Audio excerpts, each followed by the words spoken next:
Hey guys, আসসালামু আলাইকুম। আশা করি সকলে অনেক ভালো আছেন। আজকে আমরা 35,000 টাকার ভিতরে একটা গেমিং পিসি বিল্ড করব। এই পিসিতে আপনারা সহজেই GTA 5, ফ্রি ফায়ার এরকম গেমগুলো সহজেই খেলতে পারবেন। তারপর ফিল্মোরা দিয়ে সহজেই 1080p ভিডিও এডিট করতে পারবেন, আর অনেক কিছু করতে পারবেন এই পিসি দিয়ে। চলুন তাহলে আর বেশি কথা না বলে ভিডিওটি শুরু করা যাক। প্রসেসর হিসাবে নিয়েছি Ryzen 5 5600G।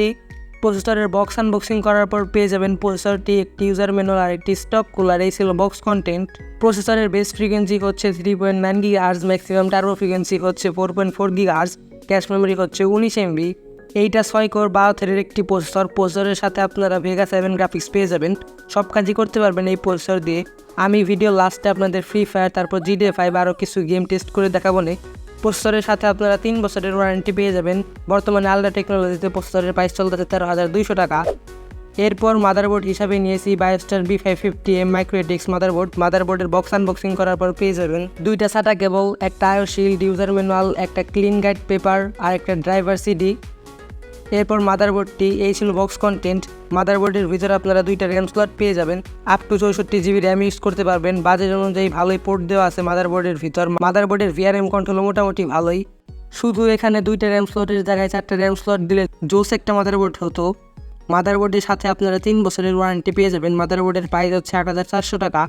এরপর আমরা একটা আফটার মার্কেট কুলার ইউজ করেছি। কুলার হিসাবে ইউজ করেছি ডিপকুল AG200।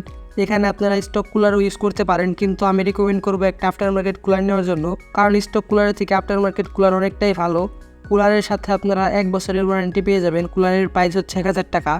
এরপর র্যাম হিসাবে ইউজ করেছি PNY Excellent 8GB 3200 MHz gaming RAM. এটা কম বাজেটে খুব ভালো একটা র্যাম। আমরা এই বিল্ডে 16GB র্যাম ইউজ করেছি। একটা র্যাম স্টিকের প্রাইস পড়েছে 2100 টাকা, 2টা র্যাম স্টিকের প্রাইস পড়েছে 4200 টাকা। র্যামের সাথে আপনারা লাইফ টাইম ওয়ারেন্টি পেয়ে যাবেন। এরপর SSD হিসাবে ইউজ করেছি SPX 900 250GB NVMe SSD। SSD এর রিড স্পিড হচ্ছে 21 MB/s আর রাইট স্পিড হচ্ছে 1300 MB/s। জাতীয় একটা SSD, আমার মনে হয় এটি সম্পর্কে আরও কিছু বলতে হবে। SSD এর প্রাইস হচ্ছে 2000 টাকা। 2000 টাকায় বেস্ট একটা SSD। এরপর পাওয়ার সাপ্লাই হিসাবে ইউজ করেছি Gigabyte P450B 80+ বোন সার্টিফাইড একটি পাওয়ার সাপ্লাই। পাওয়ার সাপ্লাইয়ের বক্স আনবক্সিং করার পর পেয়ে যাবেন একটি ইউজার ম্যানুয়াল, তারপর একটি কেবল আর পাওয়ার সাপ্লাইটি। এইখানে 200 ওয়াটের পাওয়ার সাপ্লাই নিলেও হয়ে যেত, সেগুলো তেমন একটা ভালো হবে না, তাই আমরা 450 ওয়াটের 80+ বোন সার্টিফাইড একটি পাওয়ার সাপ্লাই ইউজ করেছি। পাওয়ার সাপ্লাইয়ের প্রাইস হচ্ছে 3,600 টাকা। পাওয়ার সাপ্লাইয়ের সাথে আপনারা 3 বছরের ওয়ারেন্টি পেয়ে যাবেন। এরপর ক্যাসিং হিসাবে ইউজ করেছি OVO E335D mid town gaming casing. ক্যাসিংয়ের ভিতরে আপনারা 4টা RGB ফ্যান পেয়ে যাবেন। ক্যাসিংয়ের সামনে ও উপরে 2 জায়গায় ম্যাশ, যার কারণে আপনার পিসিটা অনেকটাই ঠান্ডা থাকবে।